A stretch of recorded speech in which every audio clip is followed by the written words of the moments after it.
أعوذ بالله من الشيطان الرجيم. بسم الله الرحمن الرحيم. ضرب الله مثلا عبدا مملوكا لا يقدر على شيء ومن رزقناه منا رزقا حسنا فهو ينفق منه سرا وجهرا هل يستوون؟ الحمد لله بل أكثرهم لا يعلمون. وضرب الله مثلا رجلين أحدهما أبكم لا يقدر على شيء وهو كل على مولاه أينما يوجهه لا يأتي بخير هل يستوي هو ومن يأمر بالعدل وهو على صراط مستقيم.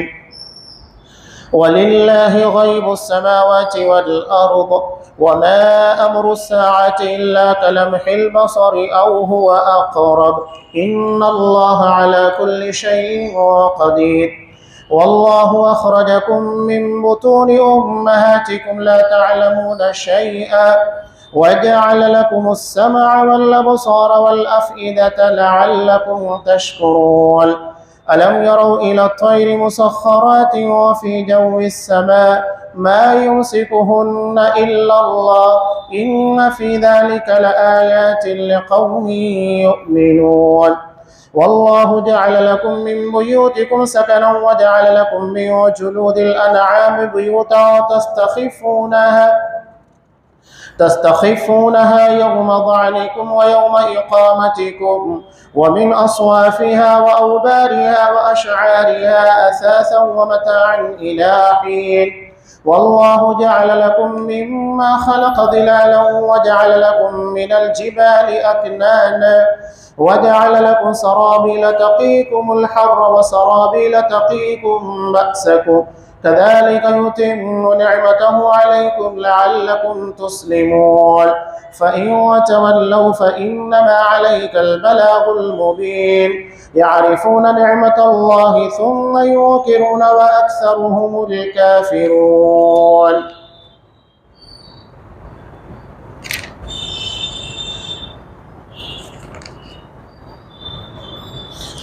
اللہ ایک مثال بیان کرتا ہے ایک غلام کی جو خود کسی کی ملکیت ہے، وہ کسی چیز کی قدرت نہیں رکھتا، اور دوسرا وہ ہے جسے ہم نے عمدہ رزق عطا کیا، پھر وہ اس سے خفیہ اور علانیہ بہر طور خرچ کرتا ہے۔ کیا یہ دونوں برابر ہو سکتے ہیں؟ سب تعریف اللہ ہی کو سزاوار ہے، بلکہ اکثر لوگ یہ سیدھی سی بات بھی نہیں جانتے۔ نیز اللہ ایک اور مثال بیان کرتا ہے۔ دو آدمی ہیں جن میں ایک گونگا بہرا ہے، کسی بات کی قدرت نہیں رکھتا، وہ اپنے مالک پر بوجھ بنا ہوا ہے، مالک اسے جہاں بھیجتا ہے وہ بھلائی سے نہیں آتا۔ کیا ایسا شخص اس دوسرے کے برابر ہو سکتا ہے جو انصاف کے ساتھ حکم دیتا ہے اور سیدھی راہ پر گامزن ہے؟ آسمانوں اور زمین کے پوشیدہ حقائق کا علم اللہ ہی کو ہے، اور قیامت کا سلسلہ یوں ہوگا جیسے آنکھ کی جھپک یا اس سے بھی جلد تر واقع ہو جائے گی۔ اللہ تعالیٰ ہر چیز پر قادر ہے۔ اللہ نے تمہیں تمہاری ماؤں کے پیٹ سے اس حال میں نکالا کہ تم کچھ نہیں جانتے تھے، اور اسی نے تمہارے کان، آنکھیں اور دل بنائے تاکہ تم اس کا شکریہ ادا کرو۔ کیا انہوں نے پرندوں کو نہیں دیکھا کہ آسمانی فضا میں کیسے مسخر ہے؟ اللہ انہیں تھامے ہوئے ہے۔ جو لوگ ایمان لاتے ہیں ان کے لیے اس میں بہت سی نشانیاں ہیں۔ اللہ نے تمہارے لیے تمہارے گھروں کو جائے سکون بنایا، اور چوپایوں کی کھالوں سے تمہارے لیے ایسے گھر خیمے بنائے جنہیں تم نقل مکانی اور قیام دونوں حالتوں میں ہلکا پاتے ہو، اور ان کے اون اور بالوں سے تمہارے لیے گھر کا سامان اور کچھ مدت کے لیے معیشت بنایا۔ نیز اللہ ہی نے تمہارے لیے اپنی مخلوق کی اکثر چیزوں کے سائے بنائے اور پہاڑوں میں کمین گاہیں بنائی، اور تمہارے لیے ایسے لباس بنائے جو تمہیں گرمی سے بچاتے ہیں اور جو لڑائی کے وقت بچاتے ہیں۔ اللہ اسی طرح تم پر اپنی نعمتیں پوری کرتا ہے تاکہ تم فرما بردار بنو۔ پھر اگر یہ لوگ منہ موڑتے ہیں تو اے نبی آپ پر تو بالوضاحت پیغام پہنچا دینا ہی ہے، وہ اللہ کی نعمتوں کو پہچانتے بھی ہیں مگر پھر اس کا انکار کر دیتے ہیں اور ان میں سے بیشتر ناشکرے ہیں۔ سورہ نحل آیت نمبر 75 سے آیت نمبر 83۔ محترم سامعین، عزیز ماں اور بہنوں، اس سے قبل جو گفتگو جاری تھی وہ شرک کے رد میں تھی۔ لوگ شرک کے تعین میں اور اس کی تائید اور اس کی حمایت میں ایسی دلیلیں پیش کرتے ہیں جو کہ اپنی جگہ پر بے معنی ہے۔ قرآن شرک کا رد کرنے کے لیے دلیلیں دیتا ہے، نہ کہ شرک کی تائید میں۔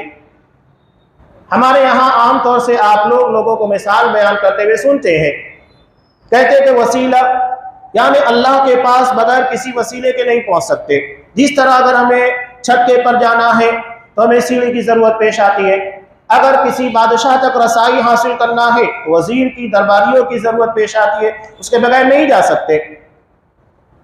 اللہ نے منع کیا فَلَا تَضْرِبُوا لِلَّهِ الْأَمْثَالَ، اس طرح کی مثالیں اللہ کو مت بیان کرو جو اللہ کی عظمت، اللہ کی شان کے خلاف ہو، بلکہ مثالیں اللہ کی عظمت و جلالت کو بیان کرنے کے لیے ہوتی ہے، نہ کہ اللہ کی عظمتوں کو گھٹانے کے لیے۔ اب اللہ نے دو مثالیں بیان کی، ایک مثال اختیار کی ہے، یعنی کسی چیز کا اختیار کس کو ہے کس کو نہیں ہے، اور دوسری چیز سننا اور سننے کے بعد مرادوں کو مسائل کو حل کرنا، یہ دو اہم چیزیں ہیں۔ قرآن نے سب سے پہلی جو مثال بیان کی کہ اللہ بیان کر رہا ہے ایک بندے کی مثال جو کہ غلام ہے اور وہ اپنی مرضی سے کچھ نہیں کر سکتا، اس کے بالمقابل ایک وہ ہے جسے اللہ نے بہترین رزق عطا کیا ہے اور اس میں سے وہ دن و رات علانیہ چھپ کر مکمل طریقے سے اللہ کی راہ میں خرچ کر رہا ہے۔ کیا یہ دونوں برابر ہو سکتے ہیں؟ یعنی ایک مکمل اختیار کے ساتھ سارے خزانوں کے پر مالک ہے اور اپنی مرضی سے جسے چاہے دیتا ہے، نہ دن دیکھتا ہے نہ رات دیکھتا ہے، ہر گھڑی وہ اپنے مال کے پر اختیار رکھتے ہوئے اس کے پر خرچ کرنے کی قدرت رکھتا ہے۔ اور دوسرا وہ ہے جو غلام ہے، ایک پائی اپنی مالک کی اجازت کے بغیر نہیں دے سکتا، دونوں ایک مکمل طریقے سے بے اختیار اور دوسرا مکمل طور سے با اختیار ہے، یہی فرق ہے۔ اللہ نے مثال کیوں دی؟ اللہ کے علاوہ جتنے بھی ہیں یہ سب کے سب اس غلام کی طرح ہیں جو اپنے مالک کی اجازت کے بغیر کچھ نہیں کر سکتے۔ یہی تمام معبودان باطلہ کی مثال ہے، وہ اللہ کی مرضی اور اس کے طرف سے اجازت کے بغیر کچھ نہیں کر سکتے، یہاں تک کہ نبیوں کو بھی اختیار نہیں ہے۔ نبی کریم صلی اللہ علیہ وسلم جنگ احد کے موقع پر جب کہ 70 اصحاب کرام کو شہید کیا گیا اور اس کے بعد آج صلی اللہ علیہ وسلم کے پر شدید حملہ ہوا، نبی کریم صلی اللہ علیہ وسلم کے دندان مبارک شہید ہو گئے۔ حضرت فاطمہ رضی اللہ تعالیٰ عنہ نے چٹائی کو جلانے کے بعد اس کی راکھ کو آپ صلی اللہ علیہ وسلم کے زخموں کے پر لگایا تاکہ خون بند ہو جائے۔ اس عالم میں آپ صلی اللہ علیہ وسلم نے کہا کہ وہ قوم کیسے فلاح یاب ہو سکتی ہے جس نے اپنے نبی کو زخمی کر دیا، اس کے دانتوں کو توڑ دیا۔ اللہ تبارک و تعالیٰ نے آیت نازل کی، لَيْسَ لَكَ مِنَ الْأَمْرِ شَيْءٌ، معاملات آپ کے اختیار میں نہیں ہے۔ آپ ان لوگوں کے لیے بد دعا مت کیجئے کہ وہ کیسے کامیاب ہو سکتے ہیں، وہ کیسے مسلمان ہو سکتے ہیں، ہدایت کیسے پا سکتے ہیں، یہ آپ کے اختیار میں نہیں ہے۔ اور ہوا بھی وہی کہ جن اصحاب کرام نے جو اس وقت مسلمان نہیں تھے، خاص طور سے حضرت خالد بن ولید رضی اللہ تعالیٰ، حضرت عمرو بن عاص جو فاتح مصر ہے، حضرت ابو سفیان رضی اللہ تعالیٰ نے جو نبی کریم صلی اللہ علیہ وسلم کے سسر تھے، اور حضرت امیر معاویہ رضی اللہ تعالیٰ عنہ کے والد، اور اس کے علاوہ بڑے بڑے اصحاب کرام حضرت اکرمہ بن ابی جہل ہے، یہ وہ لوگ تھے جو کچھ ہی سالوں کے بعد مسلمان ہو گئے اور مسلمان بننے کے بعد اسلام کی ایسی حمایت، ایسی طاقت دی کہ جس کی مثال ہمیں نہیں ملتی۔ جنگ موتا کے موقع پر جہاں مسلمان مشرکوں کے مقابلے میں اتنے کم تھے کہ جس کا اندازہ نہیں لگایا جا سکتا، 3000 مسلمان اور مقابل میں 1 لاکھ عیسائی تھے، بتائیے کیا موازنہ تھا۔ یعنی اگر یہ لشکر دوڑتا بھی تو 3 کے 3000 کو رون دیتا، ختم ہو جاتے، لیکن اللہ نے حضرت خالد بن ولید رضی اللہ تعالیٰ عنہ کو ایسی ذہانت دی کہ انہوں نے جنگ کی ٹکڑیوں کو بار بار تبدیل کیا، اور اس سے مخالفین کو، دشمنوں کو ایسا لگا کہ مسلمانوں کو کمک کے پر کمک ملتی جا رہی ہے، اس لیے نئے نئے چہرے ہمارے سامنے آتے جا رہے، حالانکہ وہی 3000 تھے۔ کبھی کچھ 100 لوگوں کو آگے بڑھاتے، اس کے بعد دوسروں کو آگے بڑھاتے، اس کے بعد کچھ اور کو آگے بڑھاتے۔ دشمن یہ سمجھ رہا تھا کہ مسلمانوں کی تعداد بڑھتی ہی جا رہی ہے، اور اس کے بعد اسی جنگ میں 9 تلواریں ٹوٹی تھی، جس کے بعد آپ صلی اللہ علیہ وسلم نے انہیں سیف اللہ، اللہ کی تلوار کا خطاب دیا تھا۔ تو یہ وہ لوگ تھے جنہوں نے آگے چل کر اسلام کو ایسی تقویت دی جس کا اندازہ نہیں۔ تو اللہ کے رسول صلی اللہ علیہ وسلم کو قرآن مجید نے کہا کہ نہیں، لیس لک من الامر شیء، آپ کے اختیار میں کچھ نہیں ہے، اللہ بہتر جانتا ہے کہ ہدایت کے قابل کون ہے۔ جب آپ صلی اللہ علیہ وسلم نے ابو طالب کی وفات کے وقت کہا، کوشش بہت کی تھی، لیکن مسلمان نہیں ہوئے، ان کے لیے مغفرت کی دعا بھی مانگی، قرآن مجید نے منع کر دیا۔ نہ نبی کو اور نہ ہی مسلمانوں کو اجازت ہے کہ اپنے کتنا بھی قریبی رشتہ دار اگر وہ شرک کے پر مرا ہے، اس کے لیے مغفرت کی دعا نہیں کی جا سکتی، منع کر دیا گیا، وہ جہنمی ہے۔ اور آپ صلی اللہ علیہ وسلم کو کہا، انک لا تہدی من احببت، آپ جسے محبوب رکھتے ہیں، جو آپ کا چہیتا ہے، آپ اسے ہدایت نہیں دے سکتے۔ نبی کو کہا جا رہا ہے۔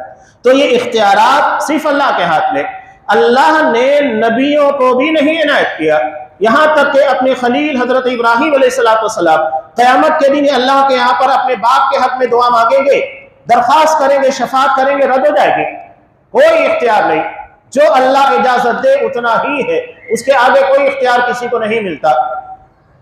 اب یہ جو مثال قرآن مجید نے بیان کی، دنیا میں جتنے بھی معبودان باطلہ ہے، معبودان باطلہ کے علاوہ مسلمانوں کے اندر جو کلمہ وہ مشرک ہے، یعنی جو ایمان لانے کے بعد بھی شرک کرتے ہیں، ان لوگوں کے لیے یہ آیت بہت بڑی دلیل ہے۔ قرآن اتنی شاندار مثال کے ذریعے اس بات کی وضاحت کر رہا ہے۔ اس کے بعد بھی اگر ہم قبروں پر جائیں، غیر اللہ سے امید وابستہ کریں، کسی پیر کو، ولی کو، بزرگ ہو، شیخ عبد القادر جیلانی ہو، کیسو دراز ہو، اجمیر والے ہو، جو بھی ہو، اگر ان لوگوں سے امیدیں وابستہ رکھیں تو پھر یہ ہمارے ایمان کی تباہی اور بربادی نہیں تو پھر کیا ہے؟ کھلے کھلے طور پر قرآن مجید ان چیزوں کو بیان کر رہا ہے۔ اس کے بعد اللہ نے سوال کیا، حل یستوون، کیا دونوں برابر ہو سکتے؟ نہیں، سوال ہی نہیں پیدا ہوتا۔ اب یہاں مشرکین مکہ سے یہ سوال ہے کہ کیا دونوں برابر ہے؟ یعنی جسے کچھ بھی اختیار نہیں اور ایک وہ جسے مکمل اختیار ہے، دونوں برابر ہو سکتے؟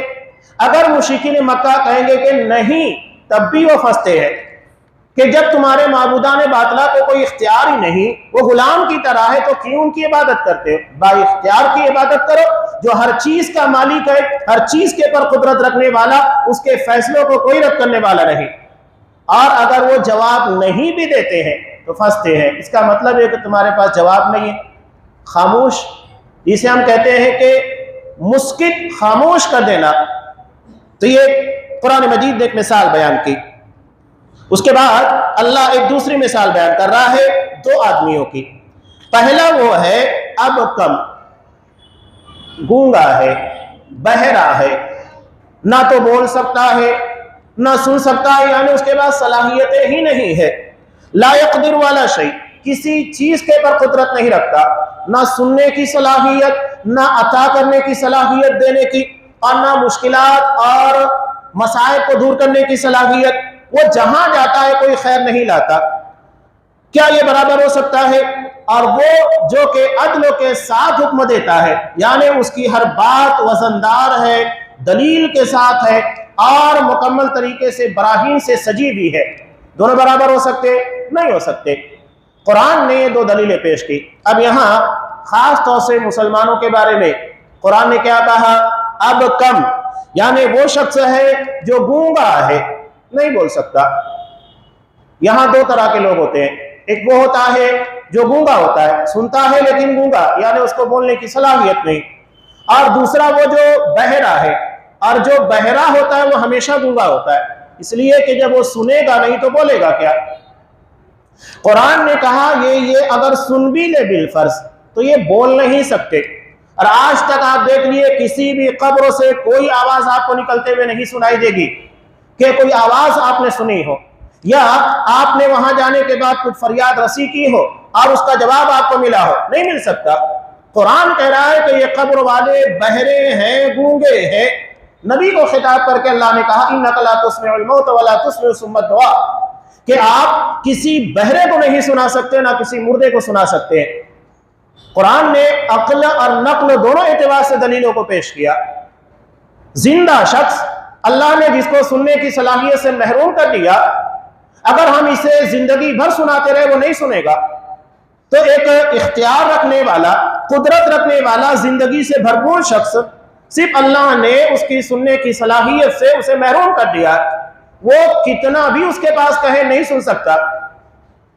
تو وہ جو مکمل طریقے سے مر چکا ہے، نہ اس کی آنکھیں کام کر رہی ہے، نہ بصارت ہے، نہ بصیرت ہے، اور نہ ہی سوچنے کی صلاحیت، نہ کچھ کرنے کی صلاحیت، یہ کیسے دونوں برابر ہو سکتے ہیں؟ اور یہ دونوں کیسے تمہاری مدد کر سکتے ہیں؟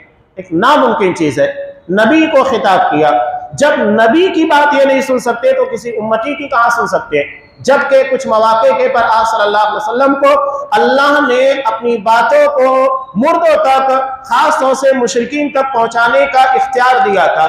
جنگ بدر کے موقع پر جب ان مشرکوں کو قلیب بدر میں ڈال دیا گیا تو آپ نے خطاب کیا هل وجدتم ما وعد ربکم، کہ کیا تم نے اپنے رب کے وعدے کو پا لیا، اللہ نے جو تم سے وعدہ کیا تھا؟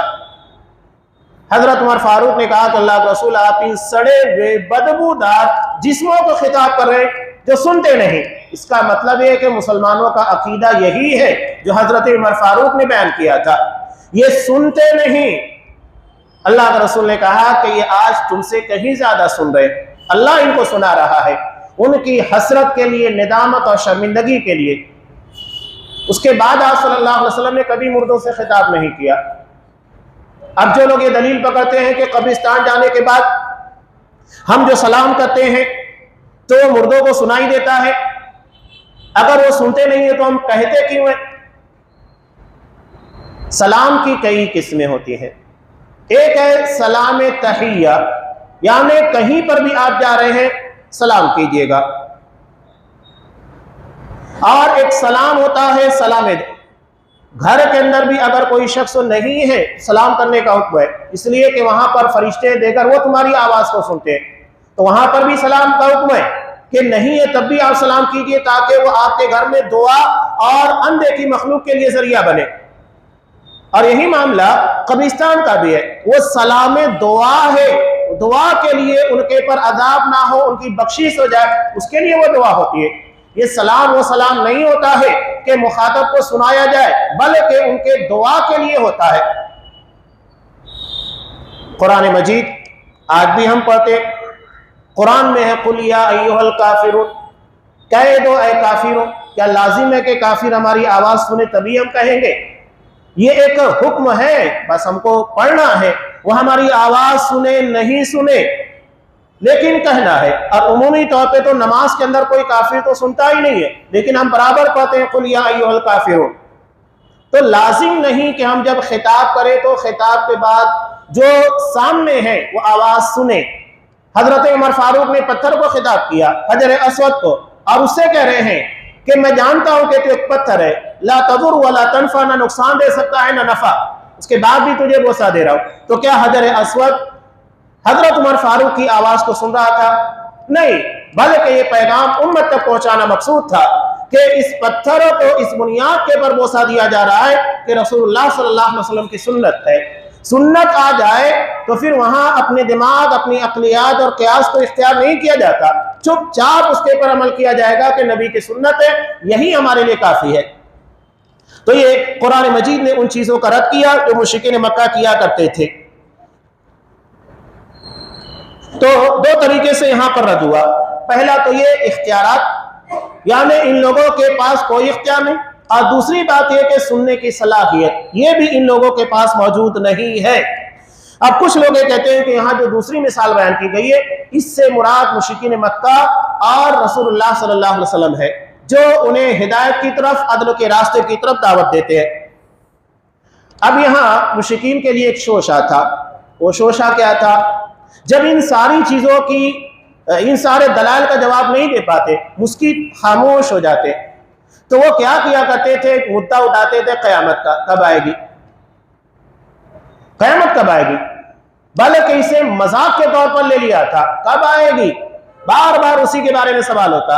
قرآن نے اسی کا جواب دیا، کہا وَلِلَّهِ غَيْبُ السَّمَاوَاتِ وَالْأَرْضِ، آسمان و زمین کا غیب صرف اللہ جانتا ہے، اور یہ غیب ہے، اس کے آنے کا وقت تو کسی کو نہیں بتایا گیا ہے، سوائے اللہ کے کوئی نہیں جانتا قیامت کب آئے گی، تو اس کے بارے میں سوال کیوں کرتے ہو؟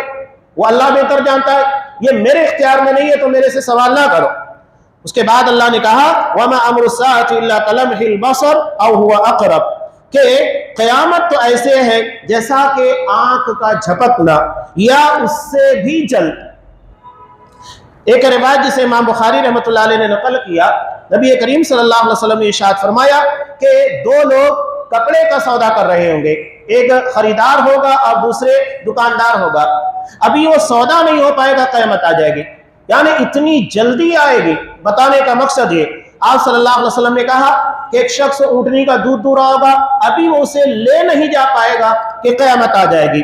آپ صلی اللہ علیہ وسلم نے کہا کہ ایک شخص اپنے حوض جس میں پانی جمع کیا جاتا ہے، ابھی اس کو لیپ پوت رہا ہوگا، اسے برابر کر رہا ہوگا کہ قیامت آ جائے گی، اس کا کام مکمل نہیں ہو پائے گا۔ اور اس کے بعد آپ صلی اللہ علیہ وسلم نے کہا کہ ایک شخص نوالا اٹھائے گا، اپنے منہ تک نہیں لے جا پائے گا کہ قیامت آئے گی، اتنی اچانک آئے گی۔ اور قیامت سے پہلے آپ صلی اللہ علیہ وسلم نے کہا تمام اہل ایمان اس دنیا سے چلے جائیں گے، قیامت صرف شریر لوگوں کے پر، کفار کے پر قائم ہوگی، مسلمانوں کے پر نہیں۔ قرب قیامت ایک ہوا چلے گی جو تمام اہل ایمان کی بغل سے ہو کر گزرے گی، جتنے بھی اہل ایمان ہوں گے وہ جگہ کے پر وفات پا جائیں گے، ختم ہو جائیں گے۔ اس کے بعد بدترین لوگوں کے پر، برے لوگوں پر قیامت قائم ہوگی، اور یہ وہ ہوں گے جو قیامت پر ایمان ہی نہیں رکھیں گے، تب انہیں یقین نہیں ہوگا، بالکل اچانک قیامت آئے گی جو آپ صلی اللہ علیہ وسلم نے بتایا۔ اور اللہ ہر چیز کے پر قدرت رکھنے والا ہے۔ آگے بہت اہم بات قرآن مجید بیان کر رہا ہے کہ اللہ نے تم کو تمہاری ماؤں کے پیٹوں سے نکالا، یعنی تمہیں جنم دیا، دنیا میں لایا۔ لا تعلمون شیئا، کچھ نہیں جانتے تھے۔ دنیا میں انسان کا بچہ ایک واحد مخلوق ہے جو پیدا ہونے کے بعد بہت ہی زیادہ مجبور ہوتا ہے۔ آپ جانوروں کے بچوں کو دیکھیے، پیدا ہونے کے بعد چلنے لگتے ہیں، غذا تلاش کرنے لگ جاتے ہیں، اور کچھ ہی مہینوں کے اندر اس قابل ہو جاتے ہیں کہ انہیں اپنی ماں کی ضرورت نہیں رہ جاتی، اور ماں بھی ان سے بیگانہ ہو جاتی ہے۔ لیکن انسانی بچہ ایسا نہیں ہے، اسے تو 1.5 سال 2 سال اپنی ماں کے دودھ کی ضرورت ہوتی ہے، اور اس کے بعد بھی ایسا نہیں کہ وہ اپنی ماں اپنے باپ سے بیگانہ ہو جائے، اس کے بعد بھی اسے اپنی ماں کی ضرورت ہوتی ہے بہت لمبے عرصے تک۔ تو انسانی بچہ تربیت کا زیادہ محتاج ہوتا ہے۔ اللہ نے کہا کہ تم کو تمہاری ماں کے پیٹوں سے نکالا، تم کچھ نہیں جانتے تھے، علم کچھ نہیں تھا، لیکن اللہ نے ذرائع علم جس کے ذریعے علم کو حاصل کیا جا سکتا ہے وہ عطا کیا۔ کہا وَجَعَلَ لَكُمُ السَّمْعَ، اللہ نے تمہیں سننے کی صلاحیت دی، کان دے کر بھیجا، وَالْأَبْصَارَ، نگاہیں عطا کی، وَالْأَفْئِدَةَ، سوچنے کی صلاحیت دی، تاکہ تم اللہ کا شکر ادا کرو۔ قرآن یہ سب کے بارے میں کہہ رہا ہے، دنیا میں کوئی بھی علم لے کر پیدا نہیں ہوتا، ہر کوئی جاہل ہو کر اس دنیا میں آتا ہے، اور اللہ نے جو اس کے پاس ذرائع علم عطا کیے، دیکھنا، سننا، سمجھنا، ان کے ذریعے سے وہ بہت ساری چیزوں کا علم حاصل کرتا ہے۔ اب کچھ لوگ کہتے ہیں پیروں کے بارے میں، کہتے ہیں کہ فلاں کو 17 پارہ، جب وہ پیدا ہوئے تو 17 پارے یاد تھے، اس لیے کہ ان کی ماں اتنا ہی پڑھا کرتی تھی۔ کوئی شیخ عبد القادر جیلانی کے بارے میں کہتا ہے کہ وہ جب پیدا ہوئے تو 15 پارے کے حافظ تھے، اس لیے کہ ان کی ماں کو 15 پارے یاد تھے۔ اب قرآن کو صحیح مانا جائے یا تو ان لوگوں کی حفوات کو، بکواس کو۔ قرآن کہہ رہا ہے کہ تمہیں کچھ بھی علم نہیں۔ اگر کوئی اس قابل ہوتا تو یقینی بات ہے کہ انبیاء اس قابل ہوتے کہ اللہ انہیں ان ساری چیزوں کے علوم سے پہراوا کر کے پیدا کرتا، لیکن نہیں۔ اصل میں یہ پیری، مریدی اور باباؤں سے وابستگی یہ ساری کے ساری چیزیں آئی ہیں رافضیوں کے یہاں سے، شیعوں کے یہاں سے، جہاں پر ان لوگوں کا عقیدہ ہے کہ ان کا امام پیدائشی طور کے پر قرآن کا حافظ ہوتا ہے، پیدائشی طور کے پر وہ شریعت کے سارے علوم کو جانتا ہے، اسے علم حاصل کرنے کی ضرورت پیش نہیں آتی، وہ ساری چیزوں سے برابر ہو کر دنیا کے اندر تشریف لاتا ہے۔ یہ ہے ان لوگوں کا طریقہ کار، اور یہی رافضیوں کے جو عقائد ہیں کچھ بگڑی شکل میں اور الگ انداز میں بدعتیوں کے یہاں، خرافاتیوں کے یہاں پر اور قبر پرستوں کے یہاں پر ملیں گے۔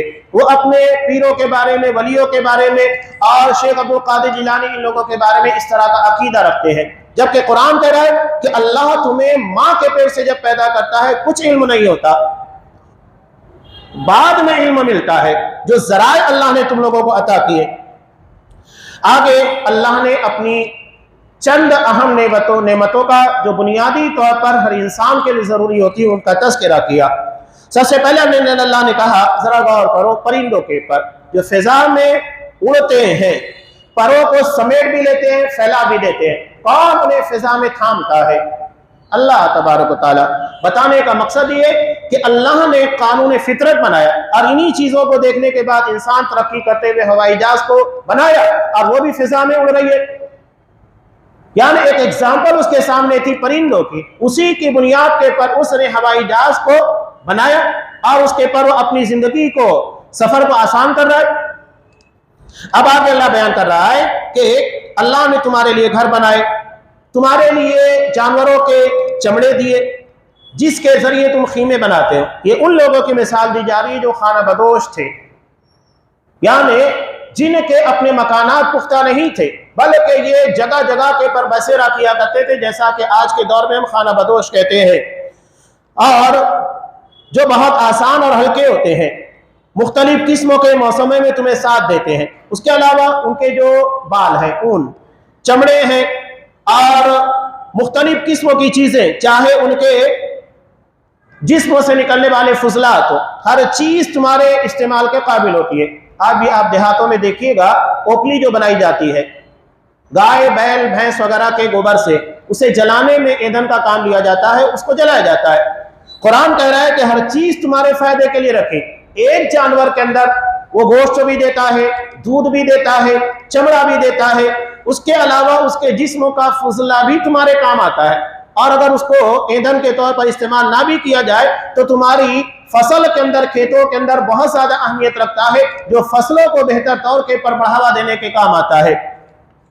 آگے اللہ نے بیان کیا کہ اللہ نے مختلف قسموں کے سائے، پہاڑ، یہ سب چیزیں اور اس کے علاوہ لباس، یہ تمہارے فائدے کے لیے بیان کیے۔ اس کے بعد اللہ کہہ رہا ہے لعلکم تسلمون، تاکہ تم اللہ کے فرما بردار بن جاؤ۔ اللہ نے اتنے بڑے بڑے جانوروں کو تمہارے تابع کر دیا۔